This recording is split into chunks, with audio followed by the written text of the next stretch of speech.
Thank you very much. So I think we can start now. So it's the beginning of a new webinar. We have the pleasure to have with us Ciaron Maher Racing team, the sports science unit team who are Romane and Kat here with us. And we'll talk about about creating a sports science unit within the racing stable. So what it's like, how it's organized, and we'll go through very concrete cases that Romane and Kat have prepared for us, and that will be like amazing, and I'm very enthusiastic to show you this. Across all the presentation, if you want to ask questions, we'll answer them. You can ask them in the Zoom chat, so you should be able to see it like in such a bar like this inside the chat. And be careful to write to everyone so that everybody can see your questions. You can also write directly to us or Romy, Kat, whatever. And at the end, we'll dedicate 10 minutes to the questions. And if there are too many, we'll answer them in an email when we will send you the replay of the presentation. So I'm here with Ciaron Maher Racing team and the sports science unit. Maybe I'll let you, Kat or Romy, present the team. Yes, so hi everyone. Ciaron Maher Racing team is a pretty big stable. We have about 350 horses in full training and 632 horses in total over all of our locations. That includes, we have about 150 yearlings this year. And it includes as well horses that are being spelled or in pre-training. So it's a pretty big operation with dedicated team in each site. So a bit about the trainers that run the whole operation. So Ciaron Maher used to be a jump jockey before he took his training license, and David Eustace is English and was working for Ciaron before becoming assistant trainer and then going into a partnership with Ciaron. We have two offices, one in Caulfield and one in Ballarat, which handled the business side of the operation. So that's it for us. Thank you very much for your introduction. Maybe now a few words about Equimeter. So Equimeter is the device we created at RNAO. It's an all-in-one fitness tracker, specially designed for horses and specially designed for racehorses. We collect GPS, cardio, and locomotion data, from which we compute more than 160 parameters that are presented in a user-friendly platform that is also customizable. And thanks to our patented electrodes that you can see here on the screen, they are also scientifically validated. We work with researchers also and veterinarians, especially thanks to our electrocardiograms that we can collect for each training session recorded with Equimeter. And today we work with more than 250 trainers and vets in 24 countries all over the world. And we are very happy to have Ciaron Maher Racing team as happy customers. So during this presentation, Kat will start by introducing their organization, how they process the data collection all over the training centers, and also a few words. They will say a few words about the different facilities they have, and then we grouped the cases we will present you inside 3 groups. First, we'll talk about strike data analysis. Then we'll talk about how we can individualize training inside a big stable such as theirs. And finally, we'll talk about health monitoring. So Kat, the floor is yours. Thanks. Did you want us to say a little word about ourselves first? Or? Yes, of course. Okay. So just for a little bit of background, I'm not from racing background. I was born and raised in Paris. I did do a bit of eventing. I have a master's in political science and then a master's in equine science and business. I worked a little bit in bloodstock in France and as well in training and breeding, and then came to Australia a year and a half ago, started working for Ciaron as a track rider, then make my way to the office, did a bit of bloodstock as well, and then we started the sports science department with Katrina when she arrived about a year ago. Yeah. And yeah. So I grew up on a farm. My parents were quite heavily involved in racing, so racing was always quite a big part of my life growing up. You know, my weekends were spent working with horses and watching racing.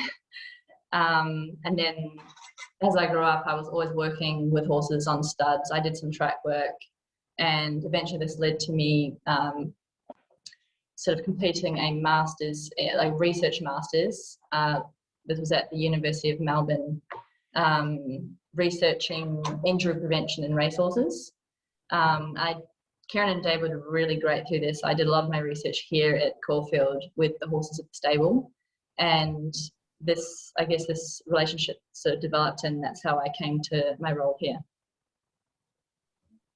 Maybe you can talk about how we use Equimeter at the stable. Yeah, so with our mini training locations, the Equimeter has been really great to be able to monitor horses across all the different locations, especially with different trainers.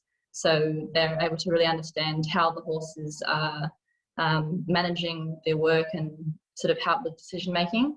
So every day horses are tracked over gallops, when we have jump outs and trials, and also slow work. It gives you a really good gauge of how they're improving between the workouts, and also being able to monitor them in regard to maybe previous preparations, since we have data now sort of over 2 or 3 preps of different horses. So we give the trainers a summary of their workout in regards to their splits and times, their recovery, their stride length. And as we get more and more data on each horse, it's creating quite a strong profile of the horse, so it makes it quite clear when something is abnormal, and then we can sort of alert the trainer to that and then make decisions going forward. I can say a few words about our training facilities, if you want to call them. So basically we have 5 different facilities for horses in full training.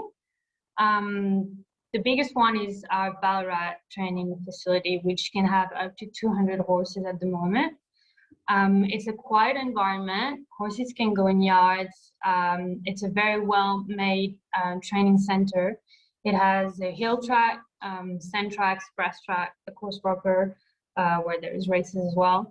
And we also have an altitude chamber for the recovery of our horses, which is quite unique. It suits fillies in particular, which seem to really thrive over there, and as the environment is a bit more quiet. Then we have Caulfield, which is the original training base. It's a more busy and traditional environment. We use it for bringing on horses mentally, usually when they're close to racing, or for yearlings, for example, to prepare them mentally. They'll have short sessions at Caulfield to help them get familiar with the environment. It's also a very good training center. It has pole, walker, treadmill, etc. Sydney is our New South Wales base, which can have up to 50, 60 horses. It's pretty much similar to Caulfield in terms of equipment.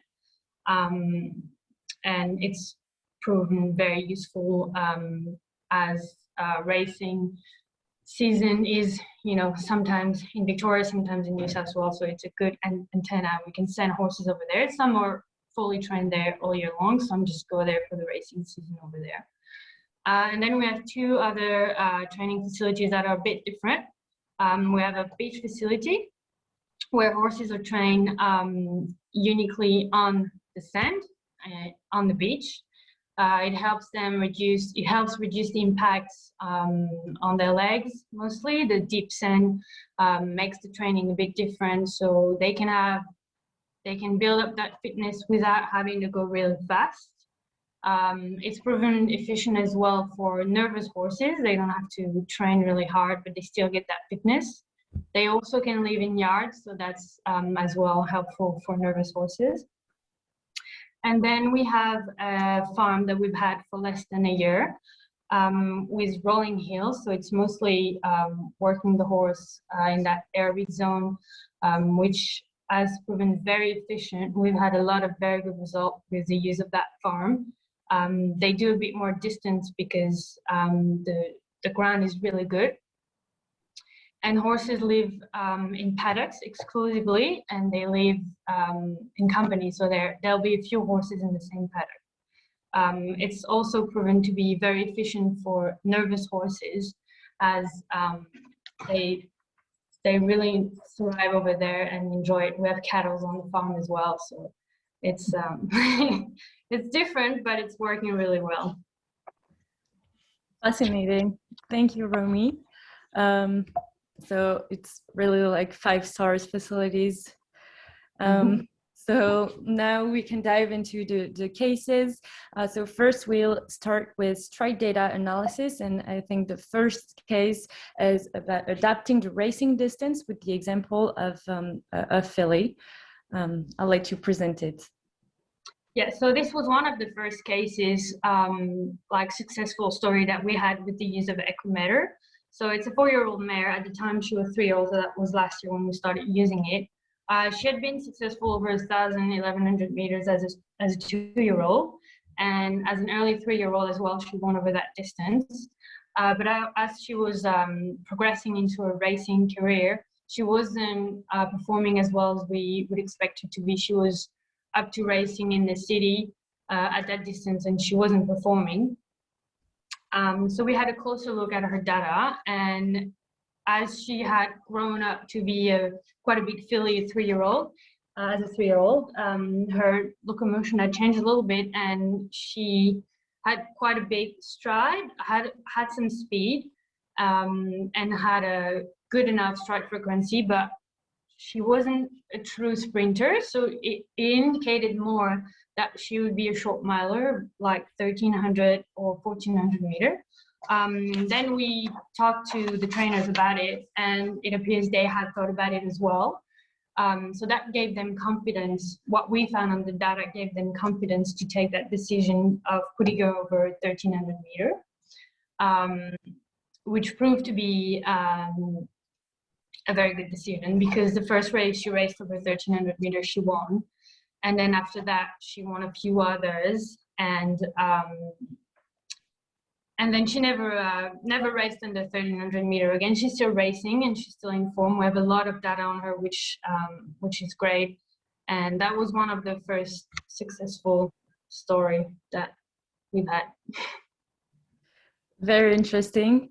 Thank you. And now we can pass on to the next part about the individualization of training in such a big stable to manage the training facilities to suit every horse's need. I think it will interest a lot of people to know how you manage this.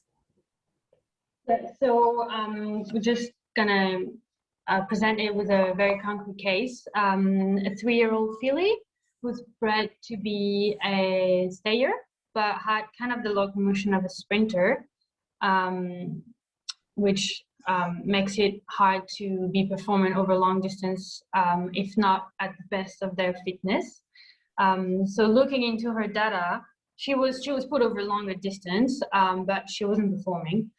Looking at her data, we could see that really what she was missing was that fitness, that little bit of extra fitness that could help her win over that distance, not being helped by having a big stride and like typical stayers abilities. So we suggested to the trainers to send her to our farm facility, where the heels and that aerobic fitness work is really very efficient. We've noticed that in sometimes only a week or 2 weeks, the horse will increase their fitness quite a lot. So that's what we did with her. We sent her 2 weeks before her next planned race to that facility, and she then won over 2,000 meters. Then was sent back to that facility, and then raced again over 21 and won again. So that was really a good story. She was also a little bit of a nervous horse, so that helped her as well, going over there, living outside. And so we do that generally for all of our horses, but having the data, it kind of confirms it for us, to be able to pinpoint where the horses will be at their best and how to use every facility to suit every horse need. Very, very cool. Thank you. So now we can pass on to the cases about health monitoring. Maybe a few words about how Equimeter can be quite unique for these matters. So we really try to scientifically validate every innovation we make, and especially we're very proud of our electrodes that allow us to have an electrocardiogram. So the electrocardiogram is really available to dive and to go when you spot an issue, and that's a tool that Kat and Romane use daily in like a close collaboration with their veterinarian team. And so we have two very interesting cases here. The first one is about, again, on strike data analysis and on pathological issues. I know that we have a lot of trainers that really wonder how you can spot a locomotion issue, and this is quite an interesting case to answer this question. Yes, this is probably one of my favorite stories to talk about. So we found that the stride length and recovery is really, it's really quite telling of the horse well-being, and it's quite clear to see when a horse isn't 100%, especially when you've got regular data on the horse. So in this example here, we had a very well-rated 4-year-old mare, Group 3 winning mare, who had returned to this preparation, and she just wasn't performing to the same standard. And when we compared her pre-race training gallops from this preparation to training gallops we had on her leading up to her successful wins, it was quite clear that she had much poor recovery, and also her stride length was quite significantly shorter, sort of going the same speed. So there was one training leading up to a race quite recently. So we showed Ciaron and David this. They decided to scratch her, and then after having the vet examine her, we found that she had high suspensory problems. So she was shockwaved on so this was on the 11th of March. One more slide. Sorry. And so then following this, she would gallop again the next Tuesday, and straight away you could see a massive improvement in her recovery, and also her stride length had also improved. So then she went on to race again on the 20th, so that was just the Saturday after the Tuesday gallop, and she performed back to her best. She almost won, and this was an enlisted race, and she finished second. So that was that was really great for the stable. I think that it's just really good when you've got the data on the horse. It's quite clear to see that if a horse is not performing, and if they have poor recovery, but they're racing, so it's not a fitness issue. But if you combine that with sometimes you've got jockeys saying that they didn't feel like they were quite stretching out, and then you confirm it with the stride data, and then you can actually diagnose and do things about it prior, rather than running the horse and it just being a poor performance. So yeah, that was really great for us as a team too. Yeah, really great intervention. Congrats. And here, yes, we can really see that here we have the stride length, and here we can really see that the mare was like 25 centimeters shorter. So yeah, that's really incredible, I think, to be able to conduct a vet examination and an intervention on a horse. It's really amazing. And now we have a case of respiratory issues, so a different pathological case, thanks to recovery analysis. Yeah, so a lot of the work we do is based on the recovery, and one of the things that we can find out with that is respiratory issues. We had the case of that 2-year-old colt by Shla, who was ready to race, showed a lot of abilities on the track, and had one last training before his race. To the eye, the training went well. The jockey had a good feeling as well. Everyone was happy with him.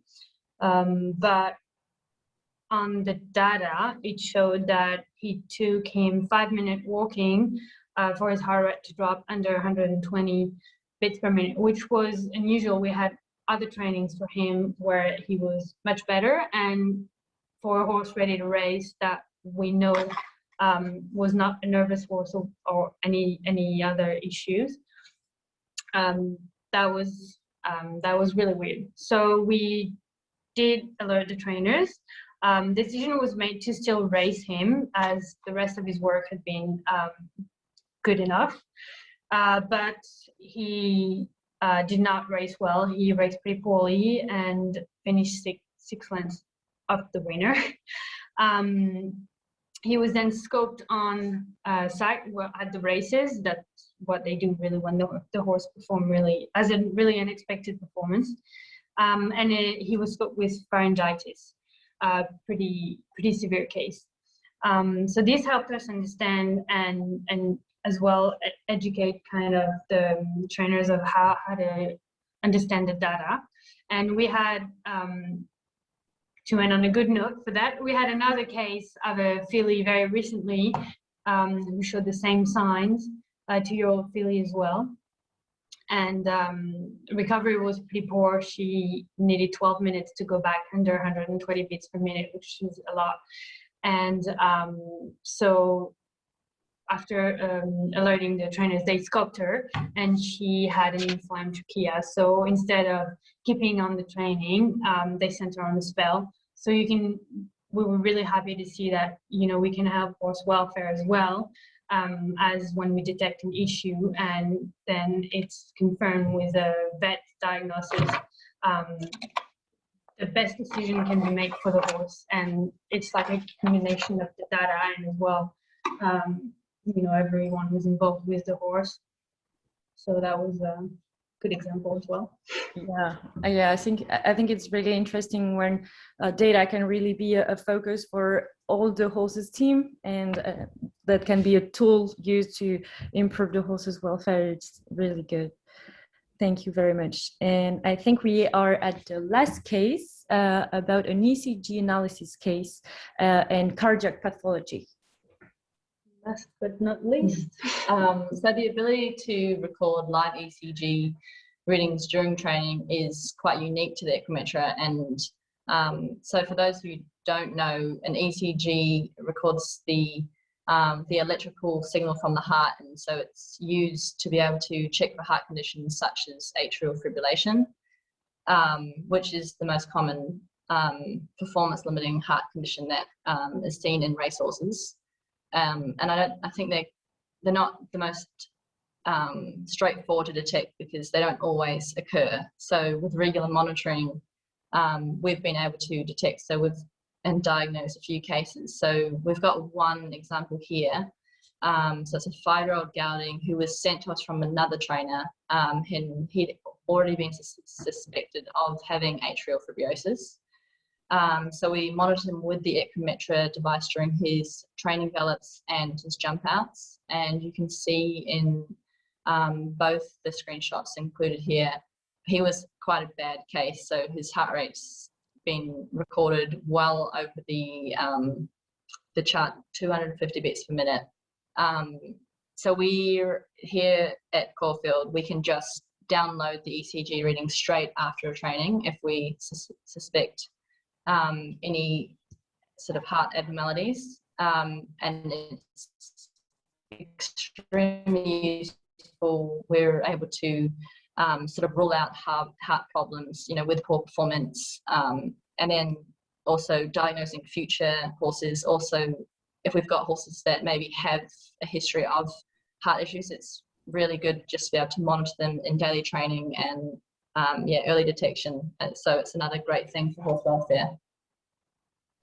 Yes, it's an amazing tool, and it's really, it consists in really dive into the horse's heart. And here you would almost believe that the signal was not good, and like it's you almost seem to you want to believe that the electrodes maybe are like broken or used. But when you look at the ECG, you really see that the ECG is clear and neat, and that like the horse is really above 250. So yeah, really impressing. Here it's a really impressive case. So thank you very much, Kat and Romy. I'm very enthusiastic to have these cases, and I hope that all of you guys thought too it was interesting. So maybe we'll pass on to the questions. So are there any questions right now? So I'm gonna go back to Zoom. Okay. Okay, so the chat, let me open it. Okay, so the first question is, how do you test the aerobic and anaerobic threshold to help with specific training? So you said one horse needed more aerobic training. How do you test it?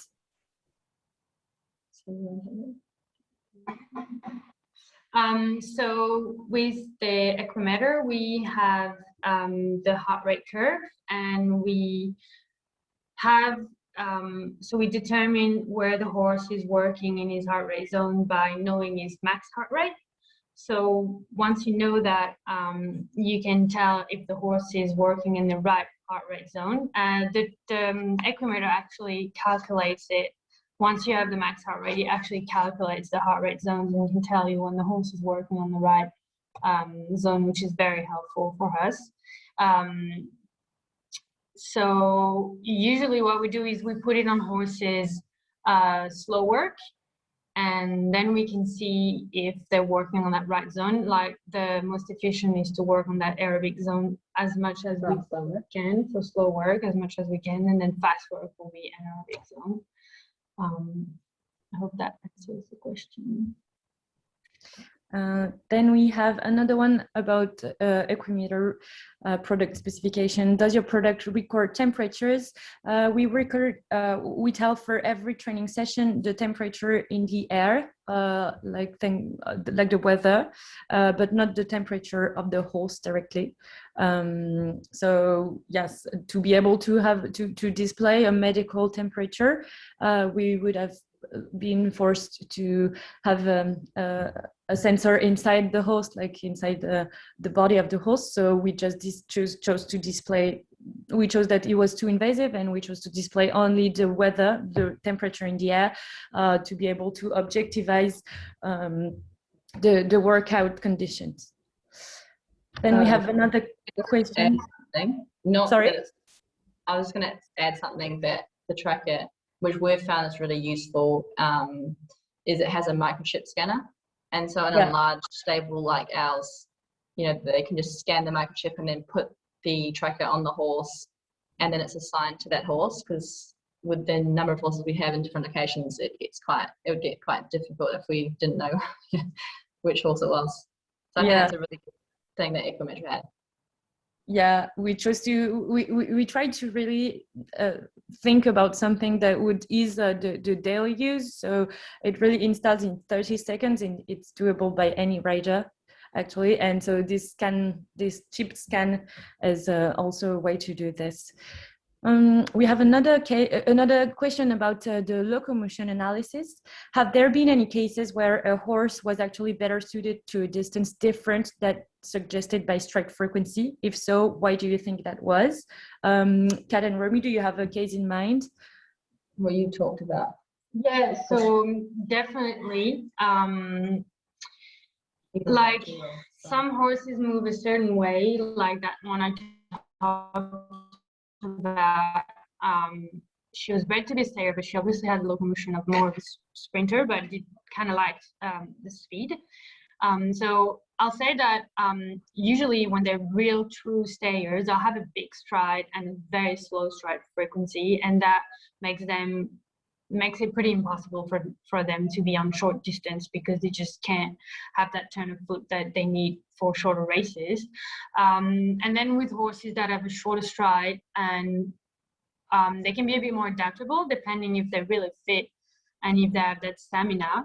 They can sometimes be put on longer distances. For example, Sir Dragonet's a good example. He can have very high stride frequency and he doesn't have the longest stride lengths, but because he's very fit and he has that ability, he'll roll around during the race at a lower stride frequency and normal stride lengths. And then when asked, because he still has the energy and the fitness, he can have that turn of foot that allows him to be very impressive at the end of his races.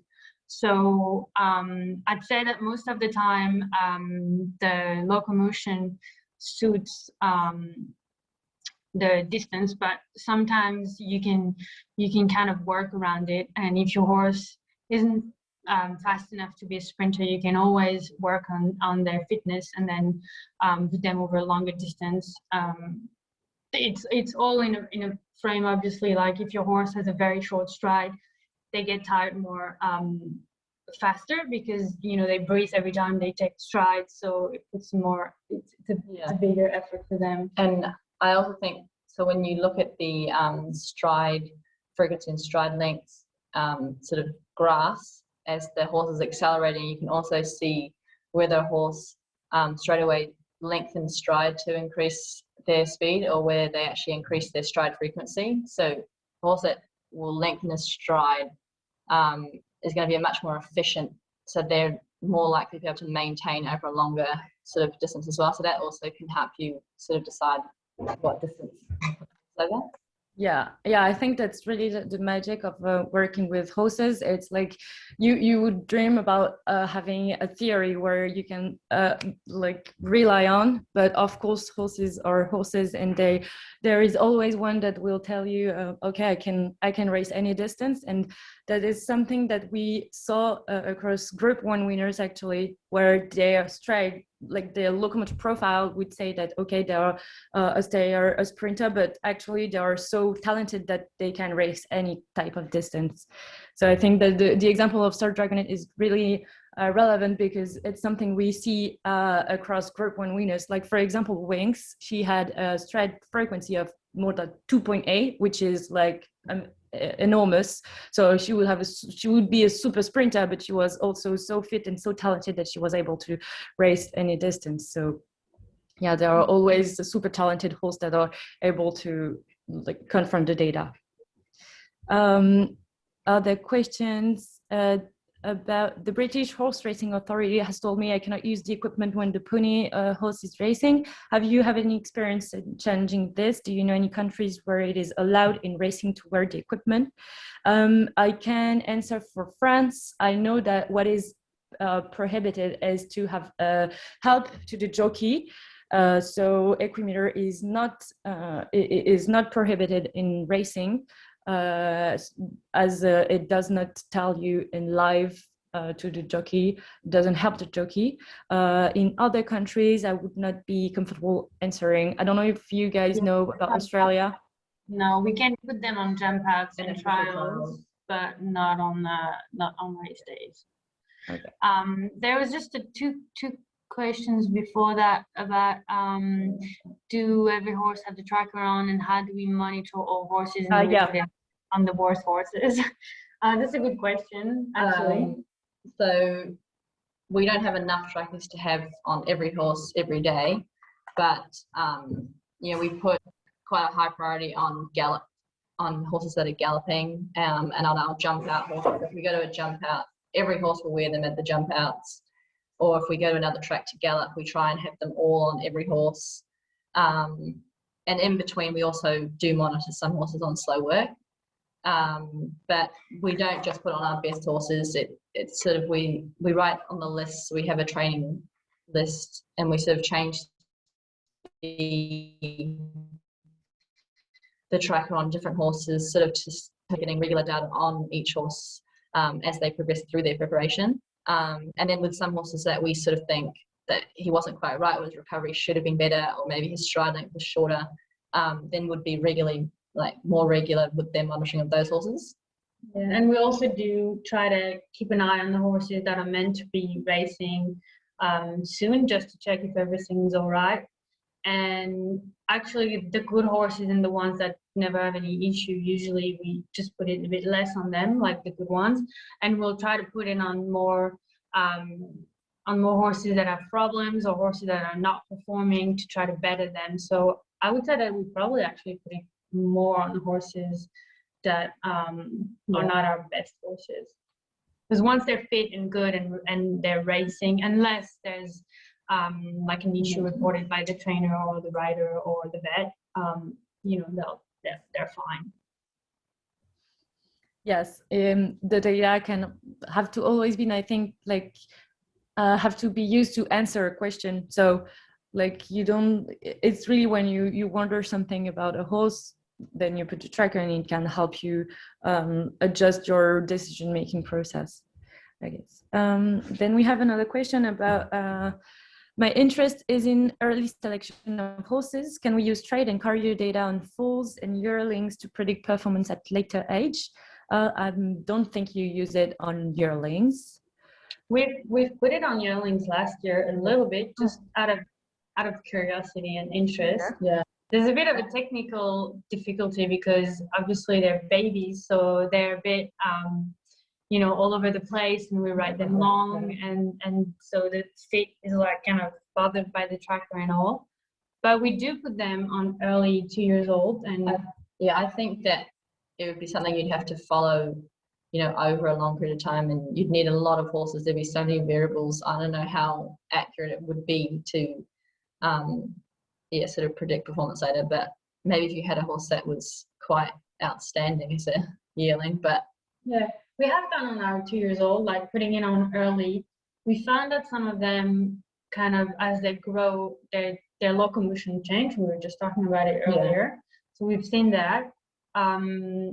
We've also seen tendencies of good 2 years old pretty early on. You can tell, like, by analyzing the data, that they're kind of standing out a little bit. A 2-year-old filly who won a couple of really good races this year, and then we had another filly come through and she had a very similar profile, and then she also won her first start. So you can kind of compare horses, and they can kind of be quite similar to each other.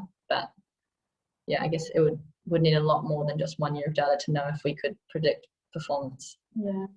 Yeah, the evolution is really key to understand this. And we've also noticed that the breeding is also very interesting to study the locomotion between fathers and son, for example. Sometimes you have stallions that really pass on a specific locomotor profile, and I think in a breeding perspective that can be really fascinating to see how you have genetic predispositions to a certain locomotor profile. And actually it made me think of one thing that I think will interest you, is we have a client that really does the genetic test, for the distance to race. And so she confronted the locomotor profile, as said, per the stride analysis with this genetic test and the result in race. And so it gave really interesting results. And so it proves to be right. It's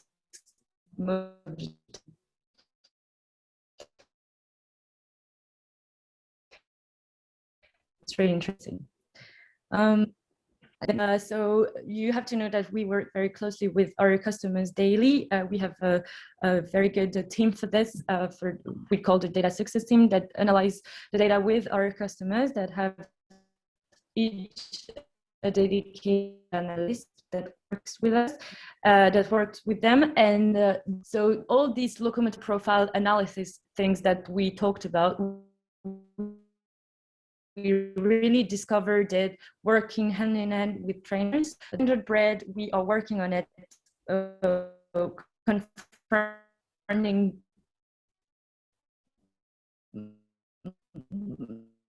trains and still interesting results to show for sure.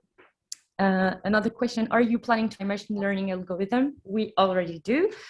We do it for example, well, many calculations, but for example, to give you a concrete example, we do it for gait recognition. So it's actually an artificial intelligence that calculates it. So it's based on the stride data, the raw stride data, and with example of the machine learning algorithm. We have another about the recovery now, and we are planning to apply more and more, of course. Especially, we are working very hard to try to have a pathology spotter, especially on ECGs, which would be a tool that would help a lot of vets to analyze the ECGs. This is something we work continuously on. Are your clients trained on how to analyze the data themselves, or do you do it for them? So it was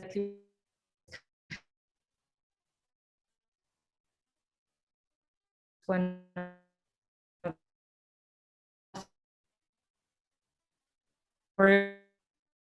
and we try to really think it as so a very close relationship, also often via WhatsApp. So any question about a train, well, we have trainers that ask, oh, can you look at my training from today? What do you fascinating? What I love in this job is that usually trainers arrive and they don't have a lot of physiology background and all, and as time goes by, they really begin to be more and more used to data and really more proficient and proactive on seeing things, on understanding things, and on teaching us to things by conferring their experience with the data, which is really the goal of this collaboration. Another question, but just wanted to say thank you for developing this device. I used it Equimeter for 4 months on a new horse I purchased and was able to determine through the data collected that he could stay quite easily. He went on to win a cup for me at this first go over 2,000 meters. Well, thank you very much, Ivy. It's always a good, it's always a pleasure to hear those kind of stories. And then we have, I think we answered everything. Okay, so I have one question more in direct message. Does your platform offer ECG comparison over horse training sessions? So for now, our ECG platform is under development. And so we work with a partner, which is Cubios. It's actually the most advanced ECG analysis software on the market. It's used by for humans too, so it's quite advanced, and it offers a lot of functionalities. So it would be with Cubios, but we are working with more and more features on the ECG too.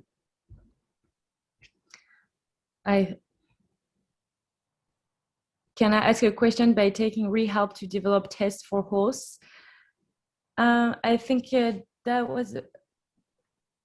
Okay, you won't unmute. Okay, wait a minute. Yes, you can unmute. Well, you have the mic, which would be on the, well, for me, it's on the... yeah. Hi, can you hear me now? Hi, yes, we can. My name's Brendan. I'm just from New Zealand, and I'm not involved in racing, but my daughter events. And we've been using your product for a few months and find it really helpful. I'm actually a UCI level 2 cycling coach, so I understand all about the aerobic and anaerobic thresholds. So maybe for Katrina, this might be a question, if you can help me, is I'm learning about the stride and the stride per second on different horses for eventing. But in cycling, and I understand horses' anatomy is quite similar as far as the energy systems go, we are very specific in doing tests on athletes to get an exact aerobic and anaerobic threshold. When we have that, we can advance their performance a lot quicker with quality training. Do you have a test for horses? We don't have a test. We've got, so we use the treadmill quite a lot, which I think is probably the best way to perform a test, because you've obviously got, it's repeatable. And I know there's been research done, which we could probably replicate some of the tests that have been done and take lactates, but I don't think that we'd be able to do a VO2 max test. It can be quite invasive, because you need to be taking blood, you know, at every step to take their lactates, but we sort of use it more as a repeatable sort of measure of how a horse is going, maybe doing the same workout. But I know what you're saying with sort of VO2 max tests and knowing exactly where the anaerobic threshold is, and then you can train a horse at that level and sort of be able to get them to sort of stay longer, and which I think eventually it's probably something that we would want to look into doing ourselves. But I would have to find the right sort of test to do that. I know a test that we talked about, I think on our blog, but I will resend it to all of you if you want in the email following this. It's a test developed by the IFCE, which is the institute in French specialized in research for equines.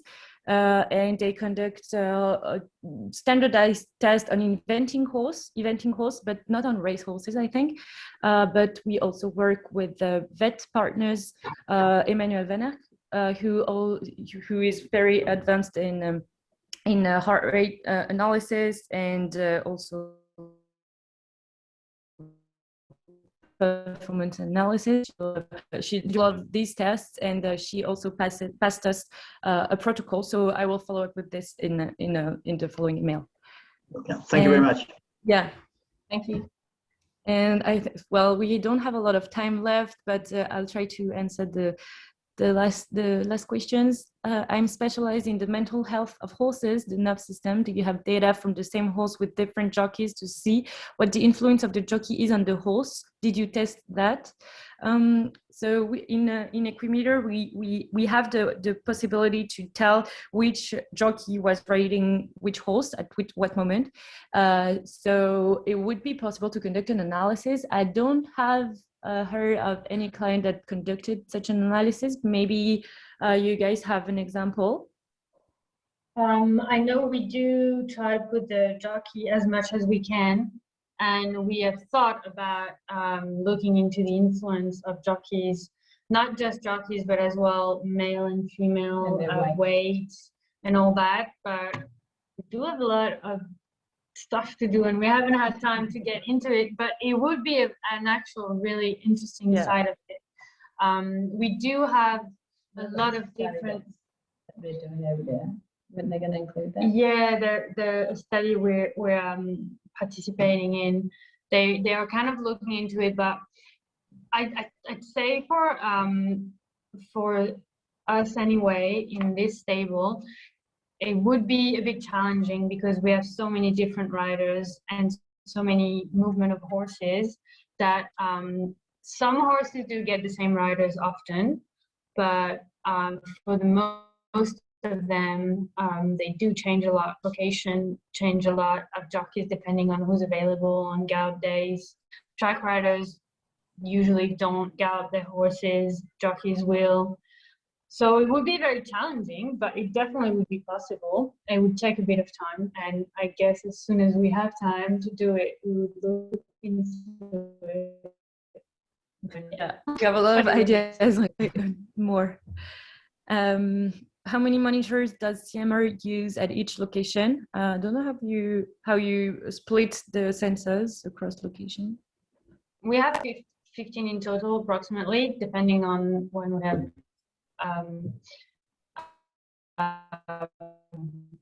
ones or like that, but usually we'd have like 4 to 6 at Caulfield. I'd say 3 in Sydney and 4 in Ballarat, and then the rest they kind of rotate depending on the course of the traveling. Yeah, sometimes in Gold Coast, and they'll take one. Yeah. And then we've also taken a tracker out to our other locations at the beach and at the farm just to see sort of what sort of work and does the farm work predominantly in the aerobic zone. Yeah. So, which is probably why our stayers do so well when they come back out of the farm. Cool. I think that's all. So thank you very much. I have one. I haven't answered. Sorry, I have missed a bit, and this may have been answered already. How many trainers in Australia and New Zealand use your product? I think now we are 30 maybe across Australia and New Zealand. Well, Australia is quite a good market for us because the trainers are quite advanced in these matters, and I think they are very open-minded, curious about technology and everything that can make the difference. So it's really interesting working with Australia. Do you have to turn the monitors on off bit pulses in track work? Actually, no. Yes. So, well, you can pass the tracker from one horse to the other, and what is very convenient is that you just have to turn it off, and then it marks the end of the training. Then you turn it on, you scan the chip of the next horse, and then it started another training, and then you turn it off to mark the end of the training, and then you can pass it on to the next. I hope this answers. And we'll have to leave you because in 5 minutes we have the fration. So it was a pleasure to have you all. Thank you very much for asking so many questions. It was really fascinating. And thank you very much, Kat and Romy, for preparing those cases. I think they were very concrete and helped a lot to figure out what we can do with data. Thank you very much. Thank you. Thank you. Thanks, everyone. Thank you. Bye-bye. Bye. Bye. Bye. Bye.